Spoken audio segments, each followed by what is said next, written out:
கேரள கடவுளின் தேசம் என்றால் தமிழகம் என்ன கன்றாவி தேசமா? கழிவுகள் ஆபத்தானவை இல்லை என்றால் கேரளாவிலேயே கொட்ட வேண்டியதுதானே என நாம் தமிழர் கட்சி ஒருங்கிணைப்பாளர் சீமான் கேள்வி எழுப்பியுள்ளார். சோதனை சாவடியை தாண்டி கழிவுகள் எவ்வாறு வருகிறது?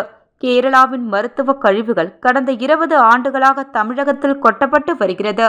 என்னுடைய வளங்களை வெட்டி எடுத்து சென்று அவர்களின் குப்பைகளை இங்கே கொட்டுகின்றனர். கேரள கடவுளின் தேசம் என்றால் தமிழகம் என்ன கன்றாவி தேசமா? கழிவுகள் ஆபத்தானவை இல்லை என்றால் கேரளாவிலேயே கொட்ட வேண்டியதுதானே. இதை கேட்டு தடுத்திருக்க வேண்டியது யார்? கழிப்பிடம் குடியிருக்கும் இடத்தை தவிர மீதமுள்ள அனைத்திற்கும் கருணாநிதி பெயர்தான் வைக்கப்பட்டு உள்ளது. வேறு தகுதி பெற்ற தலைவர் யாரும் இல்லையா? பாஜகவிற்கு என்ன கொள்கை இருக்கிறது? பாஜகவிற்கும் சமூக நீதிக்கும் என்ன சம்பந்தம் உள்ளது?